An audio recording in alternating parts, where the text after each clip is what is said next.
Ancien président de la République, Nicolas Sarkozy, deuxième nuit incarcéré à la prison de la Santé.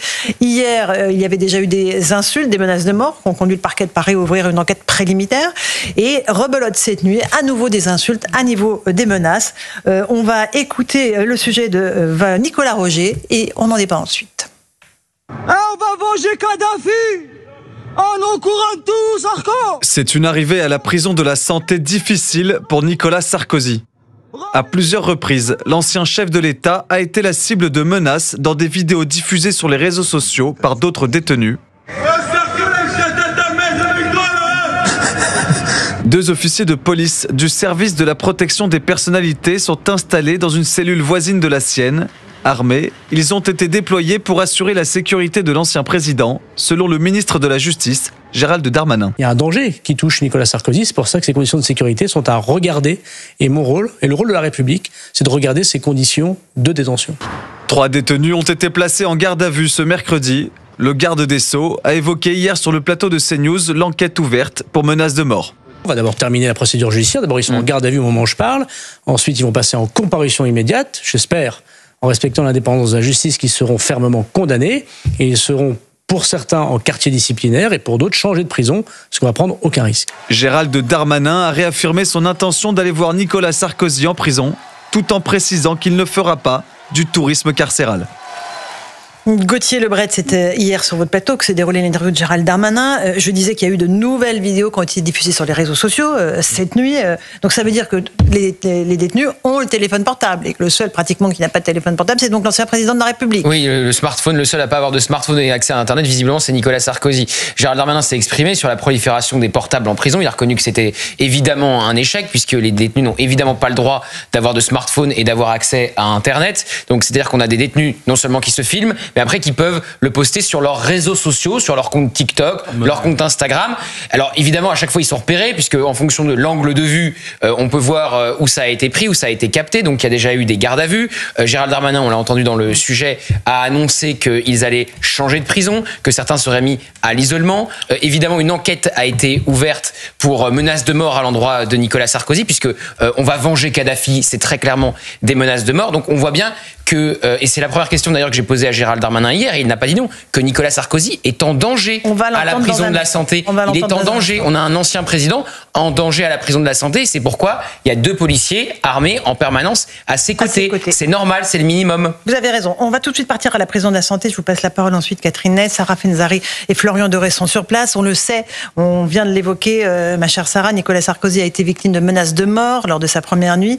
Quelles sont les dernières informations que vous avez concernant les détenus mis en cause?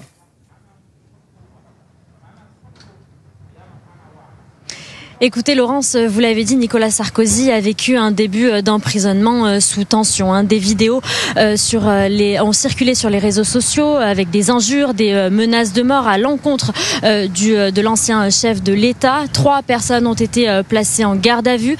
2 téléphones ont été retrouvés après les fouilles de leur cellule. Le parquet de Paris a ouvert une enquête pour menaces de mort confiée au 3e district de la police judiciaire, et le ministre de la Justice Gérald Darmanin a annoncé que ces 3 détenus allaient être jugés en comparution immédiate pour que ces individus soient condamnés de la manière la plus ferme possible. Des propos qu'il a tenus hier soir dans l'émission 100% politique.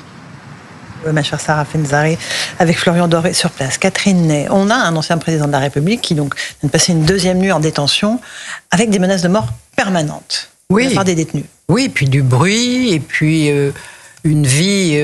vous vous rendez compte, on s'est ému de le voir partir comme ça, mais encadré. Voilà, par les motards. Par les motards, ça donnait du lustre à la fonction, et on se disait quand même, c'était une scène incroyable. Mais là, maintenant, il est en prison, peut-être qu'on va l'oublier, et tout ça, mais voilà ce que c'est que la journée pour lui qui commence, vous voyez, le quotidien, tellement quotidien, sans liberté, où on sort à des moments très courts et à heure fixe, et les repas qui arrivent, et puis le parloir où ses avocats vont pouvoir se succéder chaque jour, et puis la famille. Mais l'un de ses avocats me disait hier, qui est allé le voir, disait que là, une fois qu'on a parlé pendant 1h30, on frappe à la porte, c'est fini. Il m'a dit de le voir partir, et il a eu l'impression qu'il y avait le poids de cette abomination, et de le voir entrer dans la cellule, et à peine la porte est fermée que le gardien derrière ferme à double tour pour être sûr qu'il s'envole pas. Vous voyez, c'est une scène qui est quand même, pour un homme comme lui, pour un chef d'État, qui est épouvantable. Et moi je me dis, pour un type qui est fort, qui est un battant, et qui même essaie d'écrire dans cette épreuve qui est la sienne, mais comme une phase du roman de sa vie, qui est un grand roman, parce qu'il s'est toujours battu tout seul. Enfin, on lui a rien donné, ça, il peut le dire. Il a toujours combattu pour tout. Et là, c'est encore un combat, mais comment en se sachant blanchi, enfin en tous les cas de tous les procès de corruption qu'on lui menait depuis 10 ans. On n'a pas trouvé d'argent. Se retrouver dans cette situation, comment cette injustice, vous voyez, comment il va vivre, même 15 jours, enfin je ne sais pas, quelques jours, est-ce que quelqu'un comme ça peut tenir, vous voyez et pas se casser brusquement, parce que ça arrive, des gens très forts comme ça, les chaînes qu'on abat, vous savez, les choses qui sont... Voilà. Et c'est ça, moi, je m'inquiète pour lui. Bien sûr, bien sûr. Vous voulez rajouter quelque chose, Éric Nolot, avant qu'on écoute une autre vidéo ? Je voulais juste rajouter que, comme toujours, le déni de réalité s'incline devant la réalité, à savoir que oui, le milieu carcéral est particulièrement violent. Oui, Nicolas Sarkozy est un détenu dont la sécurité est problématique. Et oui, malheureusement, en dépit de toutes les déclarations, un nombre considérable de détenus ont des portables. Alors, pas M. Sarkozy. On a souvent rappelé les 9 portables trouvés dans la cellule de M. Amra après Mohamed Amra, après son évasion. Voilà, c'est la réalité. Et pourtant, on s'obstine à la dénier. Alors, écoutons juste Gérald Darmanin, ministre de la Justice, qui était votre invité Gauthier hier et qui revient justement sur le fait que l'ancien président est en danger. Ça montre qu'un danger existe, bien sûr, pour le détenu, le président Nicolas Sarkozy, et qu'il faut particulièrement faire attention à ses conditions de détention, que c'est mon travail, c'est mon rôle en tant que ministre de la Justice de garantir sa sécurité, comme celle de tous les détenus, mais enfin, particulièrement pour l'ancien président de la République. Et j'entends pas beaucoup de voix depuis ce matin, celles qui m'avaient reproché de m'intéresser aux conditions de sécurité de Nicolas Sarkozy, des voix d'extrême gauche notamment, qui pourraient condamner non seulement le fait qu'on n'a pas de portable en prison, bien évidemment, vous savez que je me bats contre ça, et nous éradiquons prison par prison, c'est pas encore le cas à la santé, c'est tout à fait vrai, c'est un échec pour la République.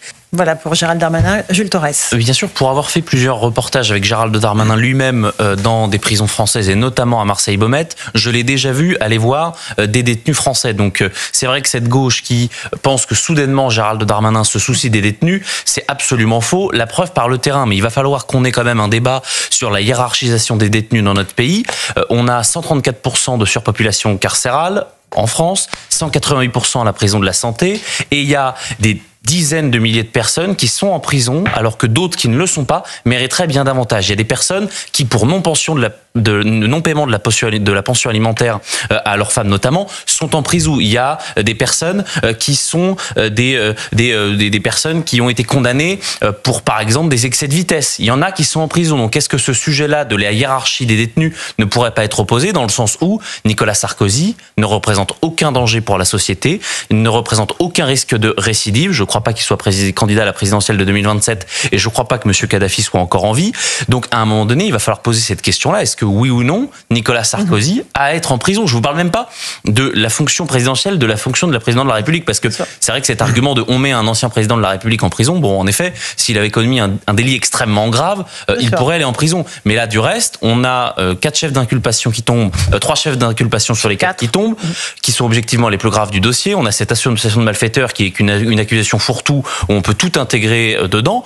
Donc le sujet, c'est que Nicolas Sarkozy n'a certainement rien à faire aujourd'hui en prison, en l'état de notre situation carcérale. Et après, on écoutera une vidéo. Oui, mais je crois que ça met la lumière sur le fait qu'il y a un certain nombre de gens qui sont en danger en prison, qu'ils soient des détenus ou qu'ils soient d'ailleurs le personnel pénitentiaire lui-même. On le sait, avec la pression des réseaux de narcotrafic, avec des gens dont les pressions s'exercent aussi sur leur famille à l'extérieur, ça en dit long quand même. Alors là, on voit le sort qui est réservé à Nicolas Sarkozy, évidemment, mais profitons-en pour regarder celui qui est réservé à beaucoup d'autres dont on ne se soucie pas parce que tout le monde ferme les yeux sur la pauvreté absolue de la justice française et du système pénitentiaire français. français. Et moi, je suis frappé par la phrase « on va venger Kadhafi ». Parce que je crois pas qu'il y ait beaucoup d'exilés libyens en France, de réfugiés libyens, mais ça dit quoi? Ça veut dire qu'il y a un lien, qu'on le veuille ou non, entre la criminalité en France et une espèce de rejet de la France dans l'absolu. Monsieur Sarkozy est perçu par ces détenus-là, c'est pas parce qu'il est allé en Libye qu'il lui en veut, c'est parce qu'il est le président de la République française. Et on voit bien l'association qu'il y a entre criminalité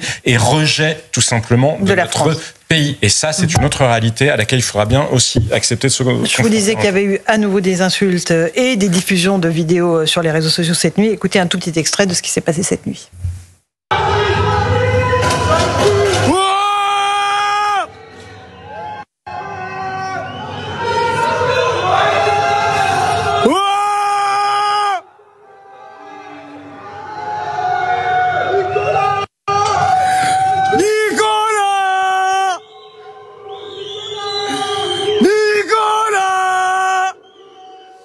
Gauthier Lebret, on a le sentiment en fait qu'il est dans la cage aux fauves, tout simplement. Oui, bien sûr. Et moi, ce qui me frappe quand même, c'est l'impunité. C'est-à-dire que 24 heures plus tard, cet homme sait très bien qu'il y a eu des saisies de portables, des gardes à vue, que certains de ses comparses vont se retrouver à l'isolement, qui vont changer de prison, qu'ils vont probablement être condamnés pour les insultes ou les menaces de mort à l'endroit de l'ancien président de la République. Mais il s'en fiche totalement. Il prend son portable, il se filme. On voit très bien donc de quelle cellule il filme, où il filme la cour et il insulte le président Sarkozy. Donc il y a une espèce d'impunité qui est extraordinaire, alors que ça aura des conséquences très certainement pour lui. Je l'espère du moins, qu'il y aura évidemment son portable saisi, une garde à vue, qui sera changé de prison, mais ça les effraie pas. Ça les effraie pas. En fait, c'est toujours pareil. Hein. La France est devenue maintenant une machine à répression pour les honnêtes gens. Moi, je prends un exemple hyper concret. Chez le pédiatre de mon fils, ils ont mis une caméra de vidéosurveillance parce qu'il y avait un point de deal. Le point de deal, il est parti. Ils sont revenus 3 semaines plus tard. Il y a toujours la caméra de vidéosurveillance. Maintenant, elle sert à verbaliser le pédiatre quand il se gare mal. C'est exactement ça. La France est devenue une machine à répression d'honnêtes gens. Ceux qui ne respectent pas la loi, ils n'ont peur de rien et on le voit en permanence. Catherine Ney, un dernier mot sur ce qu'on vient, ce spectacle, cette prison, ces menaces permanentes. Mais non, mais c'est l'histoire qui commence. Là, comment vont se passer les prochains jours? Est-ce qu'il y aura d'autres menaces? Est-ce que ça va s'arrêter? Enfin, c'est un feuilleton qu'on va suivre jusqu'à sa libération, d'une certaine manière. Et d'ailleurs, c'est aussi le fait qu'il intéresse d'abord le monde entier, parce que ça fait tous les jours, et qu'un président de la République qui ne devrait pas être en prison le soit, mais c'est quelque chose qui fait partie de ce moment de honte, parce que c'est la façon dont on le regarde partout, et tous les gens qui reviennent de l'étranger disent qu'ils sont... on leur pose la question, on dit mais qu'est-ce qui vous arrive en ce moment? Oui, la France est pas mal, Éric Nolot. Catherine Ney parlait d'un feuilleton. Ce qui est étonnant, c'est que Nicolas Sarkozy a emporté le comte de Monte Cristo. Oui. Le comte de Monte Cristo, il est non seulement victime d'une injustice monstrueuse, mais il est maltraité en prison. Donc, et son affaire démarre par info. Oui, exactement. Il y a quelque chose de très troublant quand même dans cette volonté d'emporter ce livre et à ce point de se calquer sur l'histoire d'Edmond Dantès. La vie de Jésus aussi. Et la vie de Jésus, la biographie de Jésus par Christian Petit-Fils. Un dernier mot, Louis? Ce qui est assez fascinant, je trouve, c'est que dans le cas de Nicolas Sarkozy, c'est la justice qui crée la non-assistance à personne en danger. C'est la justice qui ne protège pas un détenu et qui le met en danger. Ouais. Alors, philosophiquement, c'est assez troublant et on finit par se poser la question, mais qui menace qui? Qui protège qui? Qui doit protéger qui? Et en fait, tout est inversé. Tout est inversé. Et vous finissez par vous dire, faut juste revenir sur ce qui est en train de se passer. Nicolas Sarkozy est incarcéré. Il ne peut pas faire, il n'y a pas d'appel possible. On insère dans la prison... Une demande de mise en liberté. De remise en liberté. Oui, mais ça, c'est pas un appel. C'est pas la même chose. Voilà. Il ne peut pas faire appel, en tout cas, pour l'instant. Et on met en détention des policiers pour protéger un détenu. Mais je sais pas si les gens réalisent ce qu'on est en train de faire. Et par ailleurs, c'est une abomination. Jules Torres l'a rappelé tout à l'heure. Personne ne sait pourquoi réellement Nicolas Sarkozy est en détention. C'est-à-dire que c'est le vrai sujet c'est le point de départ et le point final. Et c'est vrai qu'on est légitimement inquiet à la fois pour Nicolas Sarkozy et inquiet pour le précédent aussi que ça peut provoquer. C'est pour ça aussi qu'il y a un mutisme total, qu'Emmanuel Macron est extrêmement gêné, parce qu'ils savent très bien qu'il n'y a pas de raison objective de l'incarcération de Nicolas Sarkozy. Donc ce qui a été fait pour Nicolas Sarkozy peut tout à fait leur arriver à tous. Allez, dernier mot, Gauthier. Emmanuel Macron qui n'est peut-être pas, qui est sans doute derrière le fait qu'il y ait 2 policiers en permanence avec le président Sarkozy. Pour assurer sa protection. Pour assurer sa protection. C'est-à-dire qu'on a dit c'est la décision de Laurent Nunez. À mon avis, Laurent Nunez a eu un petit coup de fil de l'Élysée pour lui dire de mettre 2 policiers en permanence avec Nicolas Sarkozy. Ce qui n'avait jamais été fait.